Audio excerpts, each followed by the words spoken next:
stand up.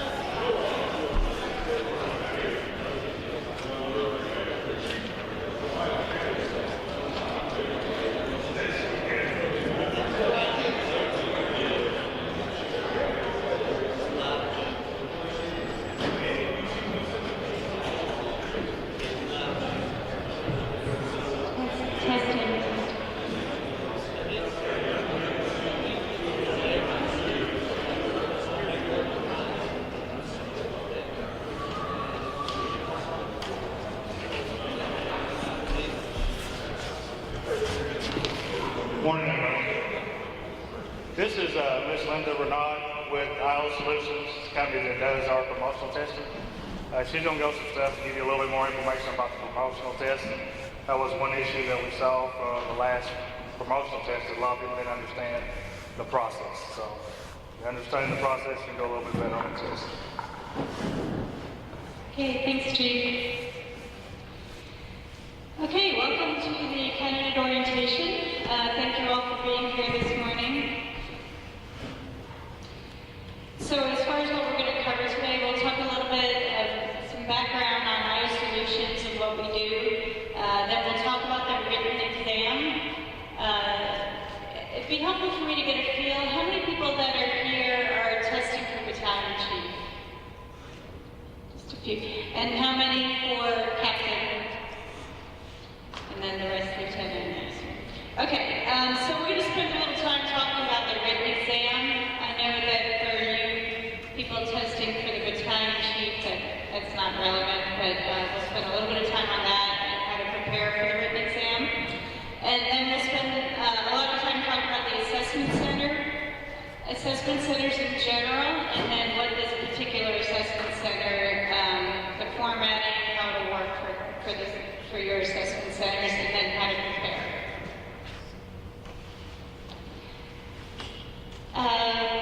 This orientation, they're videotaping the orientation with sound, they're videotaping the PowerPoint, and then with my talking over it, and that'll be available. We're not quite sure in what format yet. It'll either be on Google or website or YouTube or something, but it will be available to you, and Iris will be sending you an email letting you know where to access it.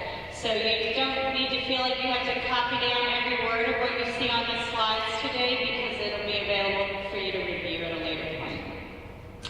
The purpose of the orientation is to provide information that will assist you in preparation. So what we're doing is we're trying to provide as much information as we can about the format, about how the day will work, about the types of exercises you might see, so that you're as comfortable as possible when you go through the process.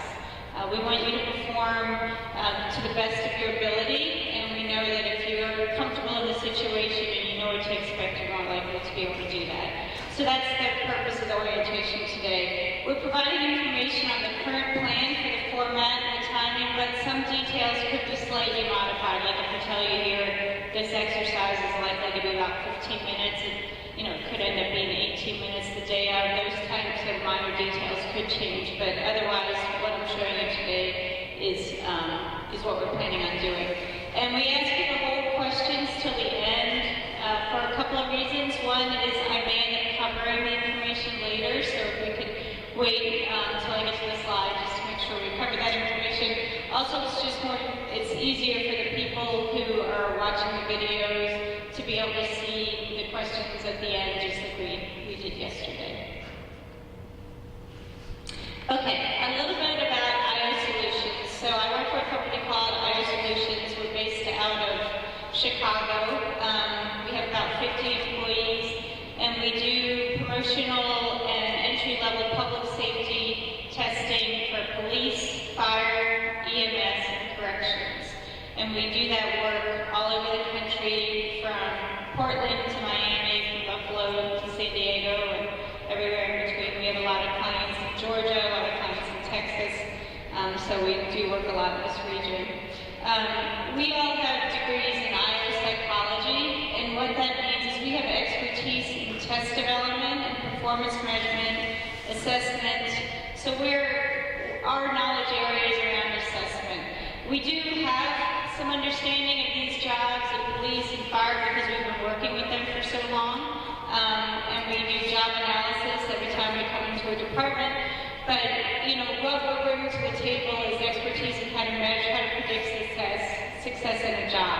But we do always work with people within the department because we understand that we need that fire expertise in order to inform the exercises and the criteria for the exercises. So we do always work with people within the department. We also work with a gentleman from Georgia who's a division chief there, and he helps design all of our tacticals, so the operational scenarios that you'll see, he's actually designed those. So those aren't designed by our psychologists, they're designed by a fire professional. The team you'll see when you go to the assessment center, I'll be here, and then Lindsay Kent will also be here from our company, and probably 2 to 4 other people as well. Okay, so the components of this exam and some of the dates, I know some of this information is new. The written exam, as you know, there's going to be a written exam for the captain and lieutenant, and then an assessment center will have 3 exercises.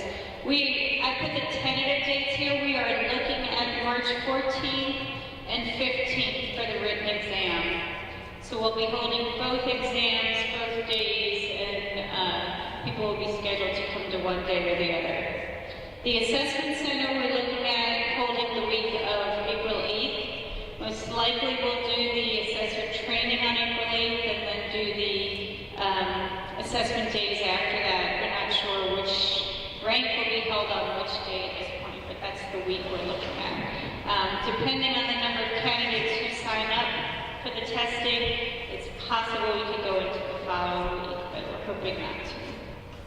The locations, the written exam will be held here, and the assessment center is to be determined. We haven't picked out a location yet.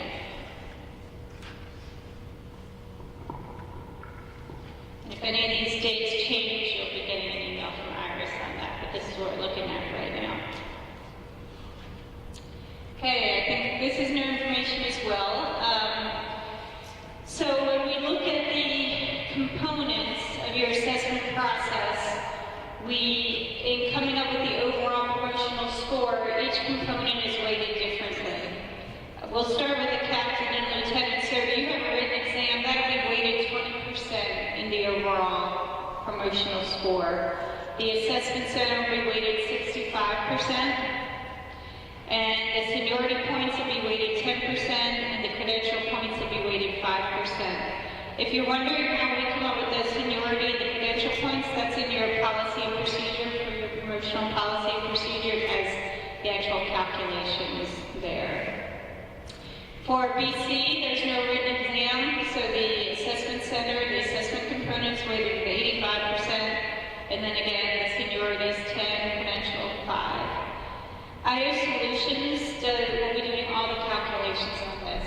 So we administer the exam, we take it scan comes back, we score that, and we have all your written exam data. We enter all the assessment data, all the ratings, come up with the averages. Then we'll get your dates of hire and determine the seniority of the credentials, and we do all the equations. We have someone, a second person, replicate all the equations to make sure everything's correct and do all the checking. And then we'll be providing Chattanooga Fire Department, the administration, or probably will be sending it to Iris, the ranked eligibility list. So we calculate that all, and then we rank from top down, and that's the list we'll be sending to them. So how these percentages will come up, how we came up with these percentages, basically we look at the job analysis, and we look at what's important to the job. So the written exam is measuring the knowledge component of the job. The assessment center is measuring the skills and abilities required for the position. Of course, knowledge informs your decision-making. Decision-making is a skill, but your knowledge of policies and procedures informs that. So there is a knowledge component, but we looked at that, and that's how we determined, the weighting of each of these components based on how important they are to the job. There's no cut score applied to the written exam, so everyone who takes the written exam can move forward to the assessment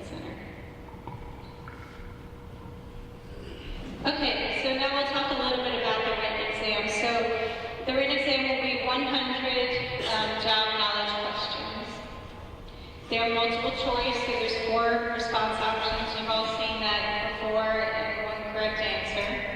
And you'll be filling out a Scantron form for us for the answer sheet. The written exam has a 2.5-hour time limit, and it's critical to be on time.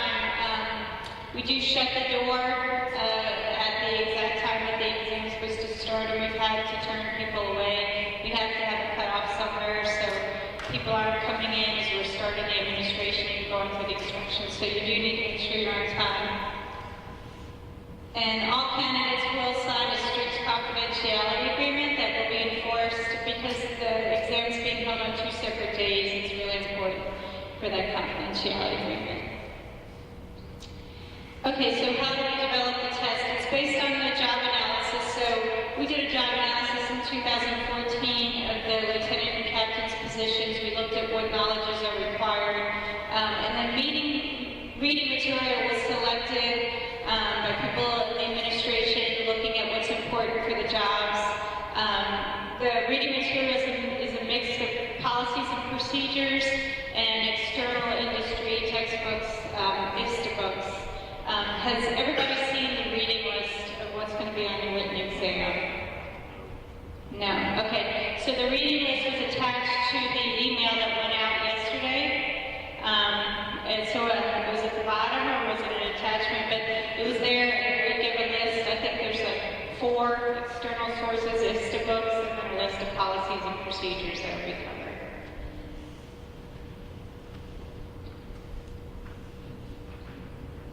So we take that, those reading materials, we take that source material, and we go back and write questions. We call them items for each of those. Our item writers are English majors. We have a team of technical item writers. They're all English majors, but they've all been writing questions for fire and police for 10, 15 years. So they're very familiar with policies, procedures, all of these books they're very familiar with. So they go back and write all of these questions. We write questions custom to the department every time, so we don't reuse questions that we've used from other departments. We write new questions every time. So we write a surplus of questions. If it's a 100-item exam, we write 125, 130 questions. Then we come meet with subject matter experts from Chattanooga and have them review the questions with us. So we sit down, it's all very secure. We keep the materials, we show them to them, we're in the room, and then we take it with us when we leave. But they're looking through the questions and evaluating 2 different things. They look at the relevancy of the question to the job. So if they're looking at the lieutenant questions, they think about how relevant is this question to the lieutenant position, and they give us a rating on that. They also give us a rating on difficulty. And we take those ratings and we pull the best 100 questions based on their ratings. They're also looking for questions that don't work for Chattanooga for one reason or another. So they're looking to see if a question that was written out of the content from the ISTA book maybe conflicts with something that's done here. Like if you have a different approach to doing something here, we'll throw that question out. So we try to get rid of any question that has conflict with other source material or with the common practices that are done here in Chattanooga. So they also look through, and if maybe we misinterpreted a policy, we'll throw that question out or we'll revise the question. If our item writers look through the job analysis material, they look through all the content of the source material and try to pick out the most important content. So we don't go through looking for trivial stuff or minutiae stuff to write questions from. That's not our goal. We want to write from content that's important to the job. So when the subject matter experts review the questions, they're also looking for, if this isn't that important, if it's something that's not that important to the job, we throw those questions out too. So we try to get rid of any questions that are from, just minor details that aren't important to the job. And then we go back and we look at that data they gave us and pick the best questions for the exam.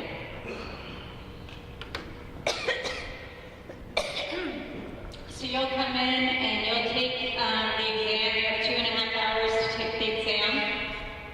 And then afterwards, we'll Okay, so that's the exam administration part, and then there's an appeal process part. You can leave right then if you want after you finish the exam, or you can stay and we make copies of your answer sheet and give you back the copy, and then we'll give you a key to the exam and you hand score your exam. And that's not the official score, that's not the score we use. We'll go back and clean the answer sheets up and then scan them, and that's the official score. But the reason we have your hand score is so you get an idea before you look at the appeals, you'll get an idea of what you missed. So you'll look through the items that you missed and see if you want to appeal any of those items. So that's why we go through that process. But the advantage to you is you leave here having a general idea of how you did. So you'll, again, it's not the official score, but if you're very careful in how you score it, it's likely it'll be the score that you end up having. So the appeal process. Once you've hand scored your exam, then you have a 1-hour time limit to write any appeals for the questions. And the purpose of the appeals is for you to be able to let us know if you think something was scored incorrectly. So you'll go through and look at the source material and see whether you think there was an exam question that maybe had a second answer that was correct, or that the wrong answer was marked as correct. And you write up appeal as a formal process. You'll write up, you had response option A is correct, B is also correct, because in the source material it says X, Y, and Z. And then we go back and give that to our item writers. They look at the source material and they determine whether they did make a mistake and there's another correct answer in there. So the process is we'll go through and look at the appeals. We write up a formal appeal response on every single appeal that's submitted. Then we'll give that to administration here just for them to take a look at in case we misinterpreted a policy, and they would give us their input on that. If an appeal goes through, if an appeal is granted, we communicate that to you all and let you know, okay, item 26, we determined that there was 2 correct answers, so every candidate is going to get marked correctly if they answered A or B, when it was originally B. So my point is, if this gentleman writes the appeal, everybody gets rescored based on his granted appeal. It's not just for him. It's rescored for everyone. Usually what happens is a second question, a second response option is accepted, is correct. That's how it usually works. Every once in a while, if there's a real problem with the exam question, like maybe there's a typo that changed the meaning or something, then we'll end up giving correct credit for all 4 of the options. Some people ask, how likely is it that an appeal will be granted?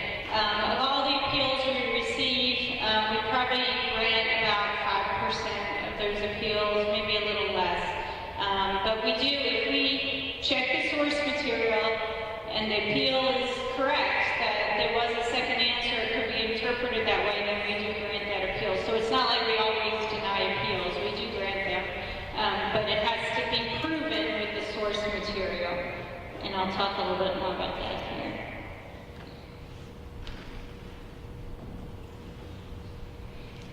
So the items and the correct answers are drawn from the pre-specified source material. And the implication here is the source is the governing body of knowledge. So the source is correct, basically. We're writing questions from the source material. So it's not our opinion, it's not candidate's opinion, it's not common practice, it's not different ways of doing things, it's according to the source. So if the question comes from an IFSTA book and you write in your appeal, yeah, they say to do it this way in the book, but we often do it this way because we find this works. The appeal is going to be denied because the question was written from the book. And we divide the sections of the written exam by the source material. questions 1 through 10 come from company officer, whatever, whatever source it was.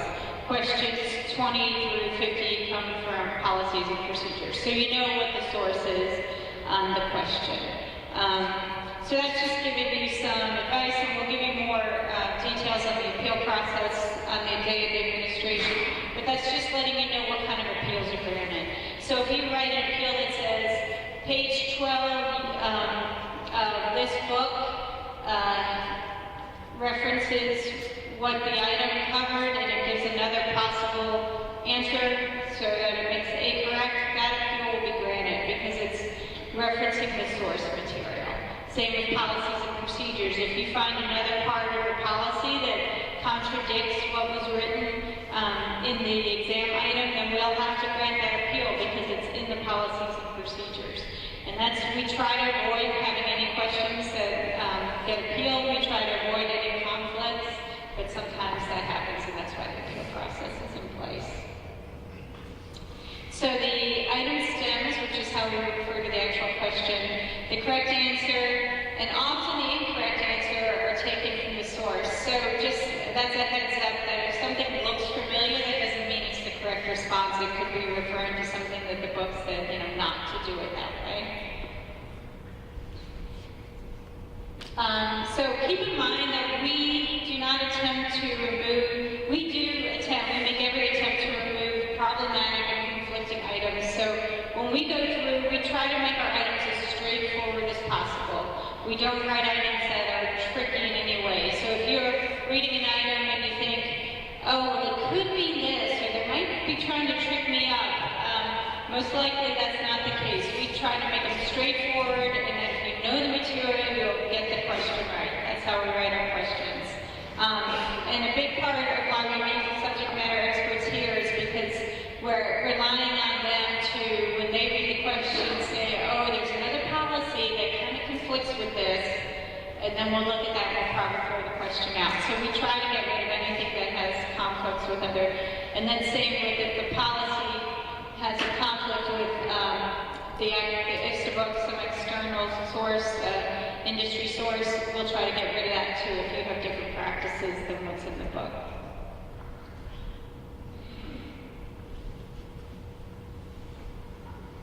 Okay, so we have a mix of scenario-based questions and factual-based questions directly from the text. So the majority of our questions are factual-based, but we do throw in about 30% scenario-type questions, and I'll show you what I mean by that. So here's an example of a factual-based question.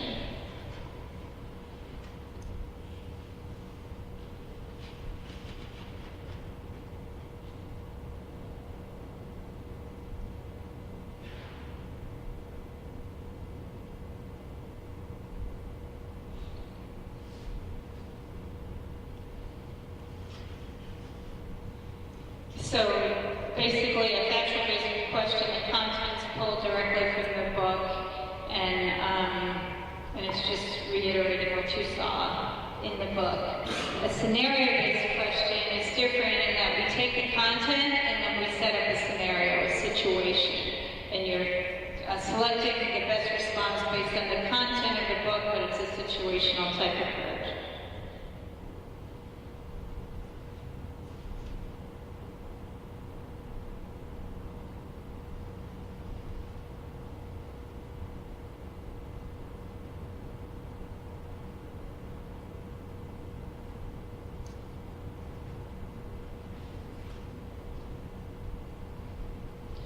And that question there, that's pretty long. Usually our questions, the STEM part isn't quite that long, what we see. Okay, a little bit preparing for the exam. It's really important to read all the study material. We used to collect from candidates how much time they spent reading the study material, and we do correlational analysis and see how well they did on the exam. And it was very predictable. People who studied more, took more time reading, always did better on the exam. Ensure that you make sure you leave enough time to read all the source material, so think through once you look at the list that's been posted, make sure you spend enough time. You set aside time so that you have time to read every source. It's important not to skip sources. So a lot of times what we run into is people don't spend time studying the policies and procedures because they think they know them. And you probably know the most common ones that you use all the time, but it's important to read through all the policies and procedures that are listed in the source material. Okay, a lot of people have a study approach that they've used in school that they trust and it works for them, and that's fine. You know, if you have an approach that works for you, that's fine. But we're providing here an approach that we found works in case you don't have one go-to way to approach studying. And it's called the SQ3R method, and it involves surveying material, questioning it, reading, reviewing it, and reciting it. And I'll go through this pretty quickly, but it's available to you on the when this will be posted. So basically, the surveying is taking get a step back in the big picture and seeing what do I need to study here. So determine